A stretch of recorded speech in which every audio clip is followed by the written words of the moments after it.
Hello everyone. Alrighty, welcome. A minute. Hello everyone. Ryan. Alrighty, welcome. It's gonna be really loud. I apologize. It was probably super loud to kick off. Alrighty. Okay, I'm just gonna wait a few moments for people to start joining me live, and I'm going to find summit group. Hey Jessie. Hey beautiful woman. We've got 5 people here. That's great. Super excited to be joining you guys, or to be kicking off today, day 2 of the Unapologetic Summit. How lucky am I? Hello Naomi. I'll jump in a bit after work. Hello Lyndall, Claudia, beautiful. Got so many of my amazing people here today. Jassy, hello darling. Alrighty, I'm so excited to be here today talking about sacred storytelling for connection and conversion. Very vibrant, thank you. I went to bed very early. My little fella is up very early in the morning, so I've learned now, unless I go to bed early, it can be a bit of a write-off. So yay for adulting, right? And learning from our past lessons. So I'm just going to leave a minute or two. We've still got a few minutes before we're officially at like 5 past. So let me just leave one more minute. As you are joining in today, please say hello in the comments. Let me know where in the world you're joining me from. I'm currently in Newcastle, New South Wales, which is about 2 hours north of Sydney. And I know that we have a number of Newcastle women in this Facebook group and in this incredible book, Unapologetic. So say hi, let me know where you're joining from. And we're going to kick off in the next minute or so. Let me just here. I'll just pull up my notes.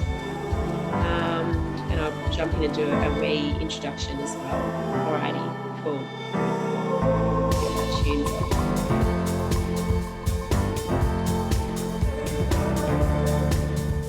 Bye, progress stage. Okay, awesome. Hello. Okay, so hi. Officially welcome. My name is Tash Ashwin. I'm excited to be here today, kicking off day 2. We're talking sacred storytelling for connection and conversion. For those of you who don't know who I am, my name is Tash. I know I just said that, but I am the CEO and founder of Ashwin Publishing. So the beautiful book that you hopefully have read, have bought, have loved, has been published by me and my publishing team. I'm also a business alchemist and a business strategist. And for me, storytelling and crafting words that move people, words that inspire new connections and inspire new business, and ultimately words that sell is my jam. I'm an absolute avid wordsmith. And I think what makes me different from many other publishers out there is that I bring with my publishing projects a ton of business coaching experience and a ton of industry knowledge. So my understanding around how books can shift and shape your business and your visibility, and how you can share your story in a way that leads to more connection with your audience and ultimately more conversion, more clients, is very much defined by my experience in the online space and in business. So I've been in business for 13 years and I've been in the online space for 6 of those 13 years. I've seen the industry change a lot. And it is my absolute pleasure to support particularly women, but everyone, men and women, to really harness the power of their voice and to understand the power that is encapsulated in their story. So we'll often say, you know, or people will often come to me. Music is a bit loud. I know it would have been a bit loud. I just turned it down, turned it off. Sorry about that. People often come to me saying, you know, I'm a kinesiologist and I feel like I'm trying to transition my business online. And I feel like there's 1,000 other people out there who do the same work as me, who have the same niche as me, who work with the same kind of clients as me, who facilitate the same kind of transformations as me. And we can often feel like this in the online space. It can be like we get lost in what I call the online sea of sameness, right? Where we kind of feel like people are just parroting industry jargon and parroting the same kind of content, right? The same kind of messaging and the same kind of marketing in particular. And let me know if you felt that in the past. Like maybe you might open up your Facebook feed and there's not really posts that seem to really capture you and really captivate you and hold your attention. And if you really think about the kind of posts that do hold your attention and that do captivate you and that actually have you sit through potentially, you know, a decent length of time, sometimes 500 words, 1,000 words, if you actually think about this strategically and logically, you're probably going to find that the posts that really captivate you and that encourage you to hold your attention with the writer typically have some sort of storytelling involved. And there's many, many reasons for this. We have storytelling in our DNA. You know, before we had Hollywood, although even look at Hollywood and the movie industry, right? One of the biggest industries around. Before we had that, we would sit around the fire, around the campfire, and share stories. That's how we would actually teach and inspire and pass on lessons. And that's how we would connect, right? Would be with story. So storytelling is wired into our DNA. It's actually the thing that helps us move from our critical thinking brain into our heart space. And there's been studies that have shown that storytelling activates very different parts of the brain that are much more to do with emotion. So from an energetic perspective, it helps people move from the brain and into their heart, into their emotional space. Not only this, but we also resonate with the journey, right? If you look at the classic hero's journey, you know, the hero sets off or the heroine sets off on an adventure, usually meets a mentor along the way. First of all, they hear a call to adventure. There's something that inspires them to take action and to leave the comfort zone, right? They set out on their adventure. They meet a mentor along the way. The mentor supports them to go into the underworld. They will transition down into the underworld where they will face the dragons or the demons or the villains and overcome the villains, the dragons, the demons, to re-enter back up out of the underworld and return with their gifts, right? With the gifts and the wisdom that they have. That's the classic storyline, the classic plot line. And if you look at, you know, many different movies from Harry Potter to Star Wars to James Bond, they all typically follow that very similar storyline, the hero's journey, right? But what we can understand is that your story, your journey has its very own hero's journey woven into it. And so maybe you're not necessarily going out there and battling dragons and demons, although, you know, I'm sure some psychic wizards and witches probably do that in the ether. But what you are doing is you are excavating your own inner dragons and your own inner demons, right? You're coming face to face with your own inner world, your own inner hero's journey. Now, the hero's journey is a really great metaphor or template to use or to think about when we are talking about storytelling, because there's actually a couple of different ways that we can use the hero's journey. So from the first perspective, the first way we can use it is by looking at our own hero's journey, right? So it might not necessarily be that you descended down into the underworld to to transition or to battle your own inner demons, although that's absolutely a fabulous way to use the hero's journey template. Another option might be that you actually, the demons that you are battling might actually be the industry standards that you stand against, right? Or the status quo that you are on a mission to take down or to inspire people to think differently about. So that's the first way we can use the hero's journeys for your own personal storytelling purposes, looking at your own personal journey.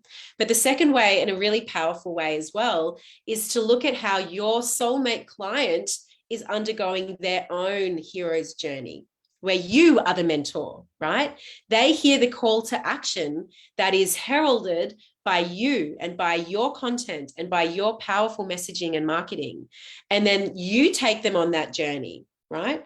So it's a really, I just wanted to start with that, because when we realize that storytelling is in our DNA, it's what stops the scroll. It's what has people start, like literally captivate people like that. As soon as you start telling a story, people have you, especially if you tell that story in a way that is designed to really captivate. And that is a strategy, right? It's something that we can really, hone and craft within ourselves. But storytelling, the whole purpose of life in and of itself is to undergo our own hero's journey, right? That's what we do in life. We have 1,000 different hero's journeys that we go through, sometimes every single day. So it's in our DNA. It's what has your audience actually be captivated by you and by your presence. They will listen to you. They will see themselves in your journey. And this is very strategic. We're going to talk about this. When you share more of your story with your audience from a marketing and a messaging perspective, what happens is you end up calling in the right kind of people, the kind of people who resonate with your journey, probably because they're on a very similar journey, which makes them, as long as you combine it with a few other important factors, typically a soulmate client, right? Someone who's been on a similar journey to you, who's looking for a mentor a few steps ahead of them, who can support them to transition through their own hero's journey and out the other end, so that they can really reclaim their wisdom, right? And take their wisdom to the next level. So when we really understand that in every single day, in every single moment of each day is an incredible opportunity for storytelling, it slows us right down. It forces us to stop and to be present with our environment, to be present in the moment, right? With our children, with our clients, listening to a podcast or driving through a beautiful countryside. Every single moment of the day has inspiration contained within it for story, right? So what I wanted to do today, and I'm going to pull up my notes, which I haven't done yet. What I wanted to do today is actually share with you 5 different storytelling posts that you can literally write today. And I encourage you to at least write one of these today. And if you're feeling really great, you can write all 5 and post them consecutively. But I'm going to share with you 5 storytelling prompts, storytelling ideas that you can literally share in your business, in your messaging and your marketing that will lead to greater connection and conversion. So what do we mean by greater connection and conversion? Well, in the online space, as we all know, we started off talking about it's very busy, it's very loud, right? Lots of people, you think about if the online marketplace was a marketplace in real life, imagine, good morning, Adele, imagine what it would be like, right? It would be the busiest, loudest, crowded, most crowded marketplace in the world with everyone screaming at the top of their lungs, right? We don't want to just follow on like everyone else. Yeah. So the reason why I decided to go into publishing, I'll just give you a little backstory because it's very relevant. The reason why I decided to go into publishing was because I was finding in the online space as a business mentor, a lot of my clients were becoming censored. The censorship in the last 2.5 years has been rampant. Hands up if you agree. And so a lot of my clients who really hinged upon these platforms, and I did too, were suddenly finding their reach being severely limited, or even like my partner who decided to put his head above the trough and speak out loud about certain things that he was very passionate about that went against the mainstream. He woke up one day to find that his Facebook account was completely deleted, including his business account with over 35,000 followers, right? So this was huge. This had a huge impact on his business. It still is having a huge impact on his business. He's learned how to market his business in a way that doesn't rely so much on social media, but it kind of came at the last minute, right? So I decided, I was thinking, and at the same time as this happening, it happened to a number of other clients as well, right? One who was in the middle of a really big launch that we'd spent a lot of time preparing for and planning, and all of a sudden her Facebook reach went down, 90%. So I knew that I had to find another alternative for my clients, right? To be able to share their story and share their message and their content in a way that didn't bear the brunt of censorship, this looming threat of censorship, right? So when we're crafting content and creating content, we're often thinking, okay, can I say that? Is that going to, especially if you're a disruptor, and especially if you have a message that is disruptive of the status quo, right? There's often this unconscious voice in the back of our mind. Can I say that? Do I have to tone that down? Is that going to get a lot of attention? Is that going to bring the wrong kind of attention? Is that going to, put me on the crucifix, metaphorically, of social media? And as a result, what this does to our message is it tones down the frequency. It tones down the power of our message, right?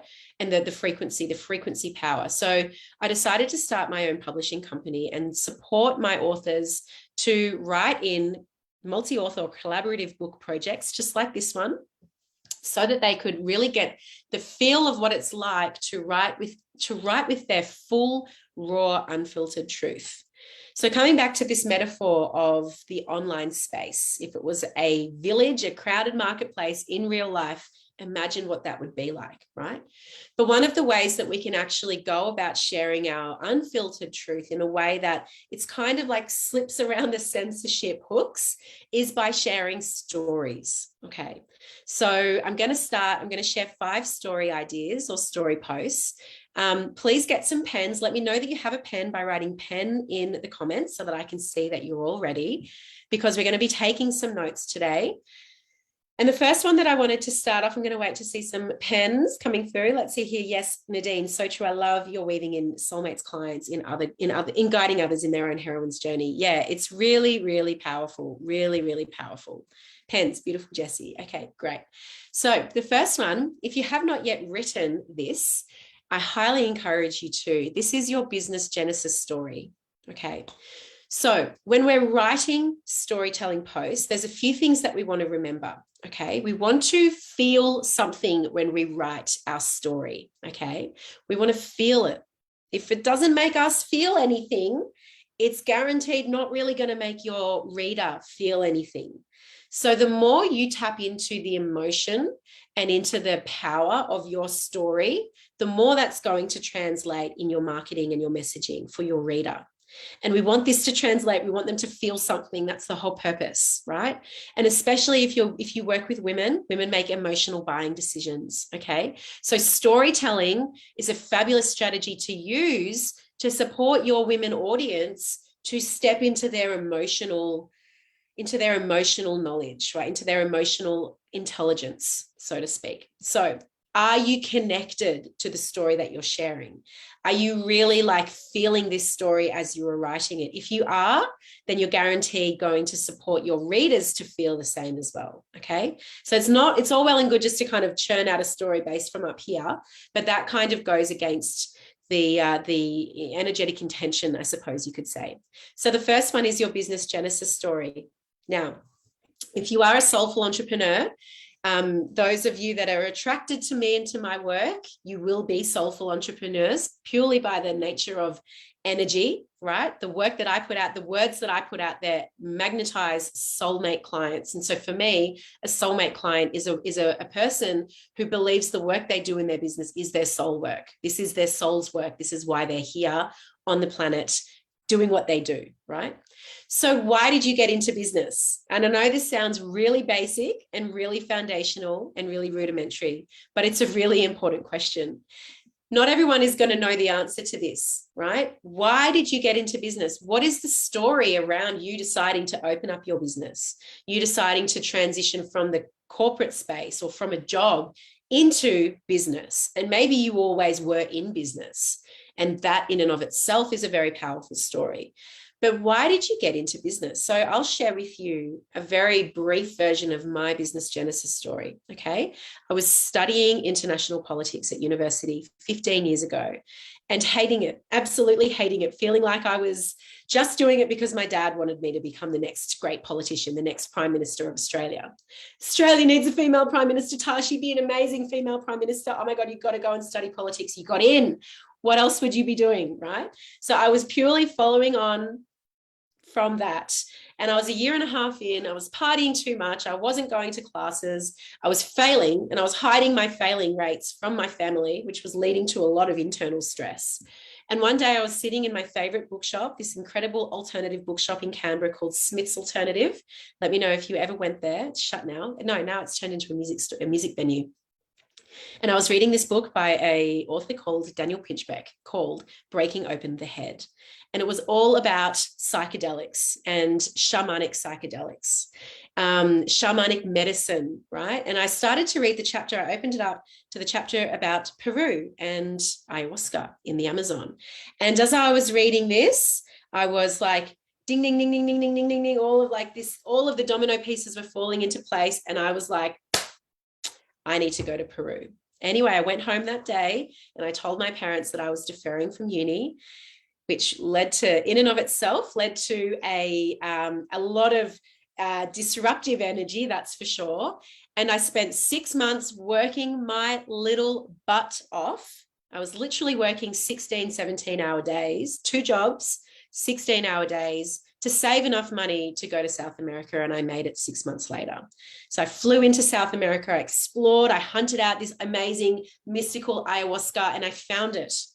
And when I journeyed with ayahuasca the first time, I was shown in a vision and I was told by the plant, the spirit of the plant, that I was a catalyst for transformation. And I was shown myself speaking on stage, working with women. It was very, very, very specific. And at the time I went, what the fuck does that mean? Like, I needed to find myself and you're telling me I'm a catalyst for transformation. Like, what do I do with that? Anyway, that was the initiation, my initiation into business. Of course, I got back to Australia and then I started, things just happened like dominoes. You know, I started studying different modalities and learning from different mentors. And all of a sudden, a few years later, I had a business facilitating transformational work. So that is my business genesis story in a nutshell. Okay. And what I want you to understand when it comes to your business genesis story, which I didn't go into purely for time reasons, is you want to really like nail into these particular points. How did you get into business? What was the domino effect that kicked you off into your own business? Why did you decide to go into business? Why did you not decide just to to work a job, or to be in corporate, to climb the corporate ladder, or to not work at all? Why did you decide to go into business? And then how does your business serve your mission? So for me, I feel like my soul mission is to be both a catalyst for transformation and a catalyst for liberation. Now, I prefer the word liberation. It's just more energetically aligned with the work that I do. And liberation in and of itself means a lot to me, right? So I see catalyst for transformation being the inner work that I used to do a lot of with my clients, and I still do. But the liberation is more of an external, I liberate my clients and my authors to take their own soul mission out into the world, to profit from their soul work, because I believe that money in the hands of good women is very important, right? So that's very, very much a core component of my mission and my why. But I want you to think about yours. And if you're up for it, pop it into the comments. Why are you in business? Now, of course, this might take for some refining, right? You might want to write a couple of sentences and sit with it. And then you might want to write a couple of more sentences and sit with it. And then you might want to go even deeper than that. And in many cases, you want to go deep, like 5 layers deep, sometimes even more. Sometimes the top mission and the top why is just the surface one, okay? But I want you to really think about this, like from a bit of an audit perspective, like think about the content that you've created and do an audit of it. How have you been showing up? How have you been speaking? Have you been sharing your why? Have you been sharing your mission? Have you been sharing story? And if not, why not? Is it because you feel like everyone doesn't need to know your story and maybe your story isn't that exciting, in which case I'm going to challenge you big time on that. Most people come to me, especially in my publishing projects, and say this, right? I don't really know if I have much of a story to share. Some women come and they go, I have a killer story and it needs to be published. And I salute those women, right? But why are you in business, right? Why are you not just doing a job, climbing the corporate ladder, or staying at home with your kids? So this is what differentiates you from everyone else out there who does very similar work. And it's still, there's a lot more to it than that, of course. But it's your energy. It's your story. It's the way your brain works. It's the experiences that you've had. It's your unique approach to life. It's your unique approach to your niche and to the work that you do. It's you. Right? There's 8 billion people out there, and there's only one of you. There's only one person who thinks like you and has your energetics. And so the more you can show up and share you with the world, you branded, right? Which is what we do in business, especially in personal brand-based business and soulful business.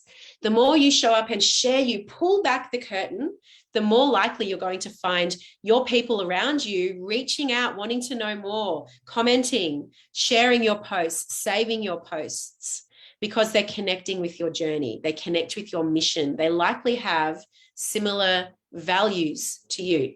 So this is another really important point here, okay? So we often talk a lot about values, right? Like, what are your values? What do you believe in? What do you stand for? But when it comes to business, and when it comes to you as your business, your values are very important. So for me, I know that my soulmate clients are likely going to have very similar values to me. So how can I share stories that illustrate my values? So my top value is freedom.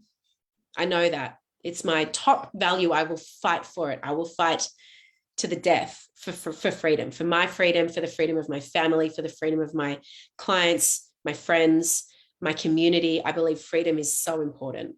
So I can share stories, for example, about why I decided to leave politics, the politics degree that I was studying, right? Because I didn't feel like it was aligned with my sense of freedom, because I felt like I was living into someone else's dream and not really harnessing my own vision for what I believed I wanted, hence not creating freedom in my life, right? Or even I can share stories about the incredible over 62 countries that I've traveled to, right? Knowing that when I travel around the world, when I am out with a backpack on my shoulders, living out of a backpack, to me, there is no greater sense of freedom ever. Nowadays, when I can travel and still make money because I work through the internet, right? And I work with my clients online, there is even no greater understanding or embodiment of freedom to that, right? I can literally get paid to travel the world. Obviously, all of the pandemic and shutdowns, out of sight, out of mind, right? We're not talking about that now. However, this is my point, right? So freedom for me is my top value. What's your top value? Right? Another important value for me is connection. Okay. So I value deeply real, raw connection with my clients, with my authors, with my partner, with my kids, with my family. I don't like to sit around and talk about the weather. It's funny on that note, because my little guy, my 6-year-old, is obsessed with the weather. Like, he's a little meteorologist. And we used to always joke about how we don't want to just sit around and talk about the weather. And now we sit around and we do talk about the weather, but we're talking about it from like, well, let's see what the weather's going to be in Portugal, and let's see what it is today in Toronto. On a little aside, it's quite funny. But I love the real conversations, right? I love deep, heartfelt connections. And I also, my partner's bringing me a coffee. Thank you very much. Cheers.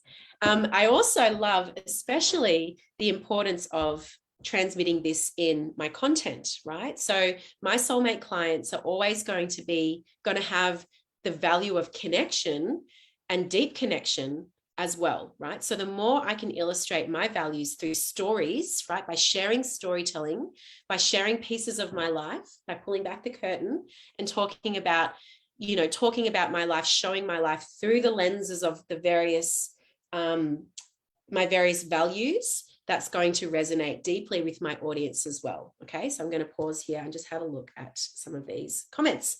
Oh my goodness, I studied international relations at Berkeley, did all the right internships, etc. Always my attention went to the doctors who found highways of plant medicines and Indigenous tribes. Oh, Nadine, not surprised in the slightest, my darling.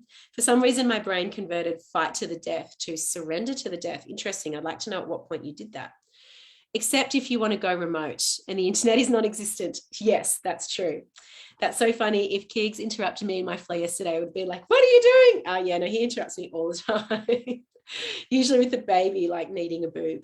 Yes, freedom and connection, belonging, creating community. Okay, beautiful, Lyndall. So freedom, connection, belonging, and community. So if you think about that, right, you're going to look over your life. I'll bring in this beautiful analogy. You would be familiar with it if you know my work. So if you close your eyes and imagine in your mind's eye that your life is a beautiful tapestry, right? Just take a breath and imagine, visualize, or sense, or feel all of these beautiful threads woven together to form this picture, which is the tapestry of your life, right? All of those threads woven to create one picture. But what we want to do is we want to understand that each thread in that beautiful tapestry is a story. Each tiny little thread, no matter how small, is a story. And so your threads that make up your tapestry, it's like the thousands upon thousands of different stories that you can tell in your business, right? And so I often like to say the golden thread. And when we uncover the golden thread, we want to find the thread that links your journey, your past experiences, with the work that you currently do with your clients, okay? And it's important that we actually connect this, right? The thread that connects with the work, like your journey, that connects with the work that you do now. Because often what we don't understand is we will simply share the story. And that in and of itself is absolutely okay. But when we're wanting to actually facilitate greater connection and conversion, meaning more clients booking in with you, you want to bring it home to them, right? This is how this experience, this story that I'm sharing actually connects with the work that I do now, okay? So I want you to have a think about this. If you look back over your life, you're going to find a number of defining moments, right? Defining things. So for me, leaving university and traveling to South America was a defining moment in and of itself. Birthing my babies was a defining moment in and of itself. A period in my life when I was very close to taking my own life was a very defining moment in and of itself. Big, big moments in my life where my life changed after that, right? It was literally like something happened and it took me on a completely different course. So we've got big defining moments, and we also have little moments as well. We don't need to always be talking about the big defining moments, but we can also share like the little things that happen in your everyday life as well. But what I want you to do in relation to this training is to think back over your life and pick the top 3 defining moments that are related to the work that you do now. And it might weave in with your business genesis story, how you got into your business. It likely will. But what I want you to see is that there's going to be a number of different ways that you can bring in your story and your journey and these defining moments and link it with the work that you currently do. Okay. So remembering your values, your clients, your soulmate clients are likely to have the same values as you. So that's a great way. So what do we do, Adele, when you're talking about freedom, right? So when you think about freedom, like what's the ultimate memory that comes to your mind, Adele, right? Like, is there an ultimate of like you either in an ecstatic state of freedom or you in a completely like rid of freedom, right? You didn't feel free at all. You can look at it in 2 different ways. And that in and of itself is going to be a very powerful story, right? Okay, so, alrighty. So what's your mission? How do you facilitate this in your business, right? So in relation to the business storytelling posts, this is important to cover as well. How do you facilitate your mission? How do you, for example, facilitate the transformation and liberation? How do I facilitate the transformation and liberation of my clients, right? So here we can start to talk about the bit more of the nuts and bolts that I do in my business, right? So for example, leadership, my leadership, the leadership teachings, the communication and publishing wings of my business, right? The strategy that I teach, the energetics and the mindset alchemy that I teach. All of these are like the little sprinkles that I put into my business, into my work with my clients, that I sprinkle throughout that facilitate liberation and transformation. But my audience isn't necessarily going to know that unless I share that with them. Okay. So you yourself will have your own strategies, your own templates, your own frameworks. And a very important thing to do is to understand how to articulate the frameworks and methodologies that you've cultivated, right? That you have, this is your IQ, right? Your IP, sorry, not IQ. This is your IP. So are you communicating this through story? And the biggest thing that we want to remember here is to show your audience, not tell them. So show them, illustrate it throughout storytelling. So a great way to do this is through case studies, right? So if you think about the energetics of your soulmate client, right, is very, very important. You get who you speak to, who you message to in your business and your marketing will be who responds to your marketing, right? So the energetics of the words that you're putting out, the way you're framing and the context that you're bringing into your storytelling is very, very important. Okay. So I want you to have a think, because what we often will do is we will speak a lot about our clients from the perspective of them being stuck, right? Tell me if you do this in your business. So you know that there's problems that you solve, and I'll have a little sip of coffee. You know, there's problems that you solve in your business, right? You're a fabulous problem solver for your clients, right? You help them to solve their problems. You also facilitate great transformation as well. But what you don't want to do is ensure that you're only speaking to people that are stuck, right? Speaking to people that aren't taking action, that are really bogged down, right? One of my mentors, this amazing woman called Mary, she speaks about this as you want to speak to a ball, not a brick. Okay, so a ball, you give him a little flick and it will roll. It will be in motion very, very quickly. A brick, obviously, it's stuck, it's cemented, it's not going to move. And often it's these slight little tweaks that we can make in our content, in our messaging, in our storytelling, that mean that we're actually speaking to a much more elevated version of our soulmate client. So you need to understand, what's the highest level identity of your soulmate client? How do they think? How do they behave? What are their values? And it's all well and good to say things like, well, they're coachable. They take personal responsibility. They're self-led. It's all well and good to say things like this, right? But we need to know, what does that actually look like on the court for your client, for them to be coachable, right? So for them being coachable with you, it might be a very different experience than being coachable with someone else. So what does that look like to be coachable in a coaching container with you? And you can illustrate this through storytelling. So a case study is going to be a really powerful way that you can actually call in higher level clients. What I would invite you to do is to pick the client that you're working with, or you have worked with, that is the epitome of your soulmate client, right? To pick them and to understand, like, to really think about the journey that you took them on. Why did what you do work with them so well? What was it about them? What did they bring to the table, right? How did they operate? So if you want to call in more clients that, say, make decisions that are really decisive, right? And they don't need to know all the details before signing up with you, or, you know, paying from a payment link, rather than needing to jump on a call and needing to go through 1,000 different, you know, the specs of all of the offers, right? If you want to call in people that make intuitive, decisive decisions, that trust their intuition, that stand in the space of leadership, you need to speak to a leader. You need to speak to someone who's decisive. You need to speak to someone who has already honed their intuition, right? If you're speaking to someone who doesn't know the difference between their intuition and, you know, everyone else's decision-making capabilities, then that's probably not going to be your person, right?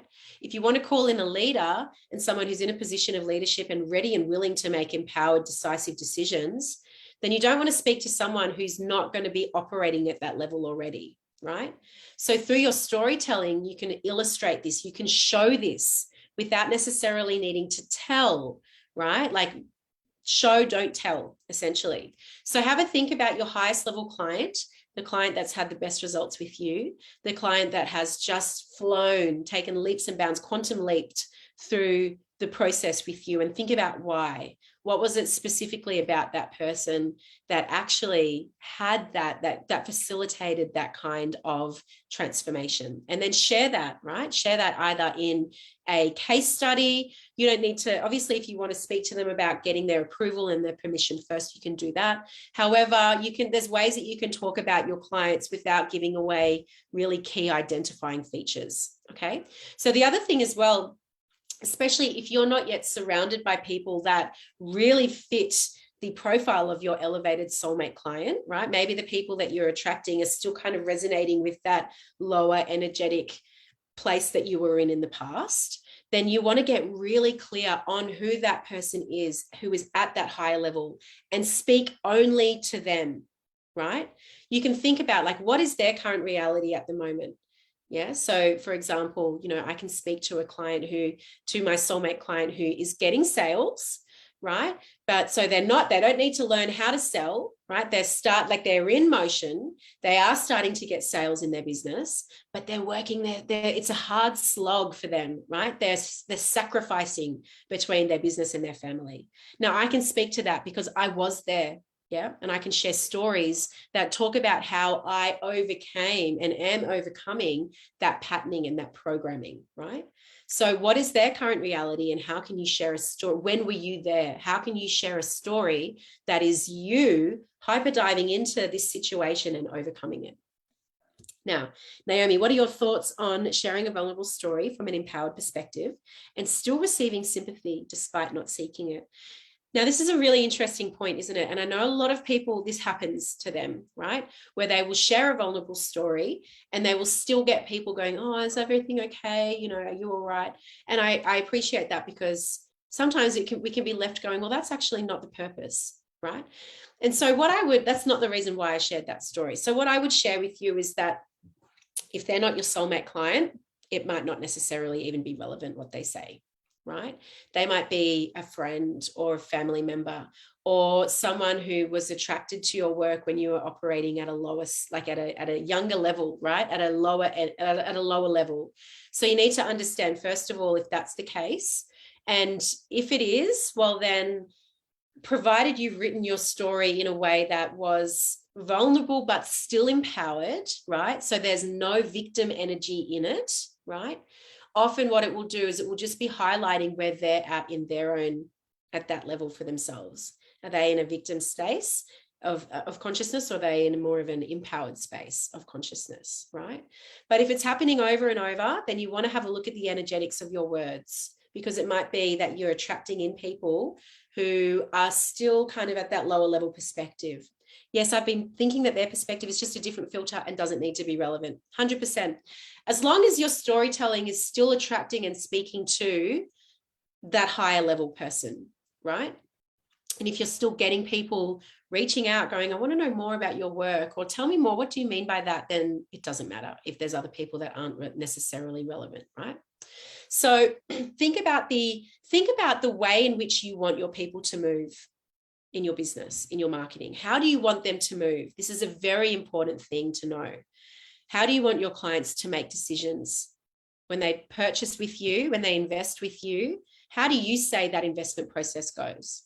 So, for example, you want them to make empowered, decisive decisions, right? Intuitive decisions without needing to know all the details. You need to tell that, and you need to speak about that in your content, right? You need to share stories about when you made a big, empowered, decisive, like, oh my God, this is either the craziest idea I've ever had or the most genius idea I've ever had. Share a story about when you did that and it worked out really well.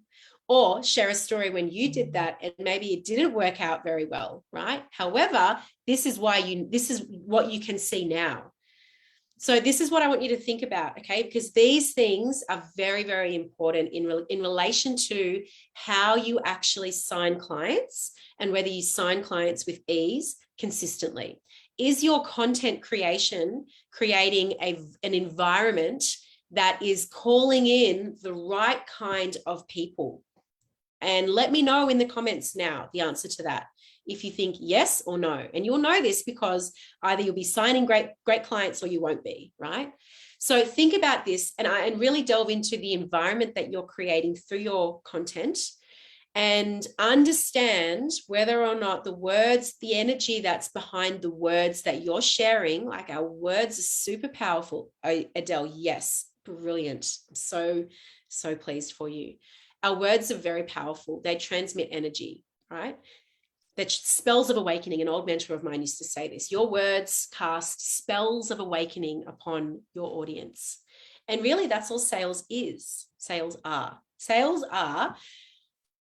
in the sales process. You are facilitating the awakening of your community. What are they awakening to?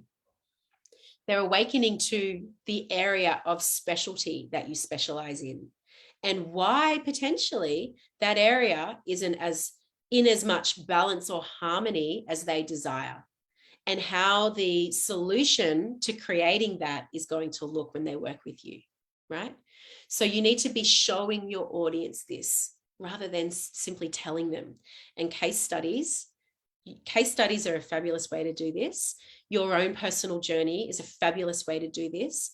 Testimonials is a fabulous way to do this. A great idea as well is bringing your clients into an interview, provided they're happy to be publicly showcased, and to talk about the transformation. Now, this might be difficult if you do very powerful, deep inner work. However, I've done plenty of online interviews with coaches about the inner, deep, powerful work that I have gone through with them. So don't rule it out, okay? So defining moments. So we've looked at your business genesis story. Why are you in business? What's your soul mission? Talk about it, make it obvious, and don't just talk about it once and then not talk about it again. You know, if you think back to our analogy of the online space as an actual marketplace, it's loud. Like there's people shouting and selling their wares from every corner. People need repetition. They need you to say things over and over again. So even if you share your story once, doesn't mean you can't share it again, your genesis story or your mission, right? You need to think about this and remember that people, it's like it takes time for these neural pathways to be formed in people's brains. That's Tash. I know what she does. I know what she stands for. I understand how those two things lock together. So the defining moments, looking back over your life, what were the defining moments? Might not necessarily be related visibly to your business. However, it will be in some way, especially if you're in soulful business. The other thing we can talk about from a storytelling perspective is to call out the underbelly of your industry, right? So this can be very connected to your why as well. So how do we do that? We look at what we don't particularly resonate with in our industry. So I did this recently when I wrote a post about shifting the conversation in marketing from simply hinging upon quick fixes and results-based experiences to highlighting the identity transformation. For example, taking a conversation from, I'm going to help you make $20,000 a year, $20,000 a month in your business, to, I'm going to help you become a successful CEO of your company. Very, very different energetics there, right? It's the identity transformation and this takes time to do and time to facilitate, right? So I called that out. I said, I don't like this. I think that I believe this is a part of the coaching industry that needs to change. And that led to someone reaching out saying, I really like the way you think about this. Tell me more about your work, right? And I gave some examples in that, some stories, small little micro stories scattered throughout that post about that showcased my opinion about this. So I want you to think about this for yourself. What's the industry that you're in? What's the challenge or the pattern or the problem that exists in that industry that you're that you're taking a stand against, right? And then are you sharing that with your clients? Are you sharing it with your community? Because it's these things, like it's the more we step into our strong point of view, whether that's about challenging the status quo or calling out the underbelly of your industry, or simply like having a strong opinion about something, right? And being unafraid to share it, that's going to do one of two very important things. It's going to repel the people that are not a fit for you. First, they might comment and say, that's shit. And that's okay. They can do that. They can have their opinion. But the wrong kind of people are going to be repelled, and the right kind of people are going to be magnetized to you like a magnet. They will right? They will flock to you because here you are illustrating what it means to be brave with your voice. So I want you to think about that. Like, what are some strong points of view that you have that you're willing to get loud about, that you're willing to speak, right? We need to remember that when we do this, are we able to withstand the shockwaves that can come back to us as a result? And so there's the energetic component of that as well, right? So that's another piece, calling out the underbelly of your industry. This is the one that I feel I'm about to walk into, and I've been excited about this. It's the one I've been afraid of most, being a fence sitter in the past. Yeah, well, because you think about it, right? That metaphor once again of the if the online space was an in-person marketplace, right? You're there kind of setting yourself up. There's a lot of eyes. All of a sudden, when you pop your head above the parapet and go, hey, I think this, and it's really controversial, you're going to get a lot of attention. You're going to get a lot of probably negative attention, but you're going to get some great positive attention as well.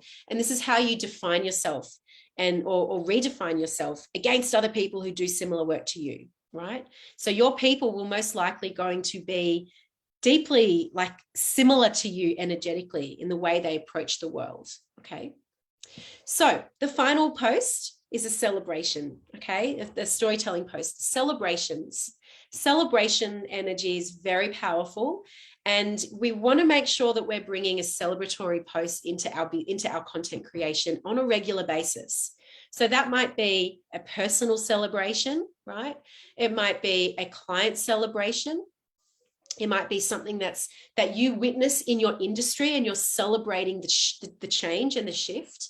But celebration is a very, very high vibe energy, right? And it's also very deeply connected to gratitude as well. And so when people read these celebratory posts and stories, especially if you weave it with storytelling, it's going to facilitate a higher level of energetic frequency with you and your work, okay? It's also going to position you, right? The more you celebrate your wins, and the more you actually like pull the curtain back on the big leaps forward that you're making in your business, the more you're positioning yourself differently. It might feel uncomfortable, okay? I'll give you an example. About a month ago, I bought a new car. I bought a new Kluger, right? Brand new one. It was like the first new car I've ever bought. And my coach said, I want you to write a post about it. I want you to at least tell your audience about it.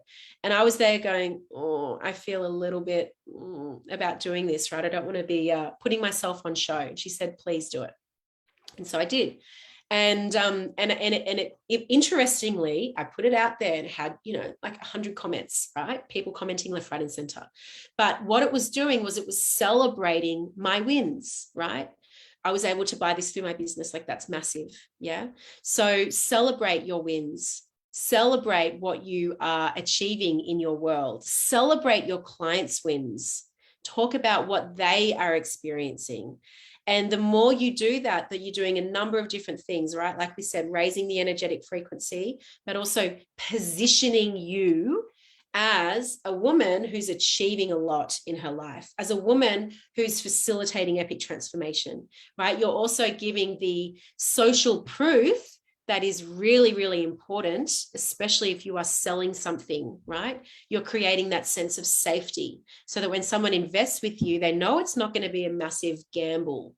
The more you can showcase this through your storytelling, or a big risk, right? The more you can showcase this through your storytelling, through celebrating your client wins, through case studies, through celebrating your own wins, through being really powerful in your voice and talking about things that matter to you that are really important, maybe that even contradict the narrative or upset the apple cart, the more you can really stand and claim your space in your messaging, in your content creation, and in your storytelling, the more likely you're going to be able to position yourself as a leader and expert in your field, okay? Which is what we want. We really do. No one is going to put you there. You will have to do it for yourself. So look at me, there we are at 9:55, right? This is pretty much coming to the end of the training that I have for you guys. We've got 5 minutes left. What I wanted to do is it's probably not a big surprise, but let you all know that I have still some spots left in my next book, the Warriors of Light project. So the title is Warriors of Light, Leaders of the Great Awakening. And I am calling in the starseeds, the leaders, the people that are really out there facilitating epic transformation that shifts the consciousness of the planet so that we can enter into the new the Great Awakening or the New Earth. So particularly we're looking at you if you consistently speak to or channel entities like star families. If you do this really powerful consciousness shifting work, if you put yourself on the front line when it comes to sharing your strong point of view and being unafraid to talk about why it's important, especially as it relates to the current narrative. My vision for this book is that we're going to get really, really powerful with the stories that we share. I'm so happy for you to get on and talk about in your chapter, talk about the important things here. Right? The important things that people are whispering behind closed doors, but not necessarily talking about in real life, online or in person. So we kick off officially at the beginning of next month, a couple of weeks. And I'm calling in some more authors and contributing authors. For those of you who have been in my projects, they're very, very powerful. Maybe you could write a few comments in the comments here about your experience. They're incredibly powerful, transformative containers. And I actually think of them now as like visibility incubators, right? So they're 6-month-long projects where we go deep into the art of writing powerful stories, the art of writing stories that move your people to move. We talk about like showcasing your work at a higher level. And particularly like all of the books have very different energies. So the Unapologetic Project was a very powerful inner transformative experience for my clients and my authors. With Warriors of Light, we're going to be talking a lot. The conversation is going to center around how are you showing up in the world as a leader as a leader of the Great Awakening? How are you showing up in the world as a leader of the Great Awakening? How are you communicating that in your content? How are you communicating that in your offers? How are you bringing an even deeper level of integrity and commitment to the vision that you have for what you believe is possible for the future of humanity? So it's a big conversation. It's going to be an amazing book. And if you know anyone who you're like that, this person has to be in this book, then definitely consider putting them in a 3-way conversation with me in Messenger. Ask them first, because I do pay a really generous referral fee to say thanks. So I'd love to hear some key takeaways, please. Let me see. And Adele, total initiation. I feel like a whole new self, and I am 100%. And that's what I hear a lot, right? I'm a different person now to the woman that I was when I first, or the man. We're bringing men into this book as well, Warriors of Light, which I'm so excited for. We have 2 so far. Such an amazing transformation being in your writing container. Quantum leaps in personal awareness and how I can now support others. Beautiful. Oh my God, that's music to my ears. Hello, Rachel, gorgeous woman. Alrighty, please pop in your key takeaways, remembering that your key takeaways from this session are going to be really powerful for everyone else, and it's going to help to really cement it in for you, okay? I hope you've got lots of notes about the key stories that you can tell in your storytelling, and I want to see your stories out there. So when you put them out there, please tag me in them or send them to me in Messenger, or even share them into this Facebook group as well, so that we can all support you and witness just how storytelling can majorly move the needle in your business in an incredible way, as we witnessed here, right? Some of these women. Thank you so much. I hope you enjoy the Unapologetic Projects Summit, the Unapologetic Summit. That's all for me. All righty. We've got 3 other amazing workshops and masterclasses on today. So please sink your teeth into these incredible trainings. Be present, comment lots, show your love to our facilitators. They're all doing an incredible job. They're dealing with their own stuff that's coming up as they take the stage. This is what it's all about, right? All righty. Take care. Thank you, guys.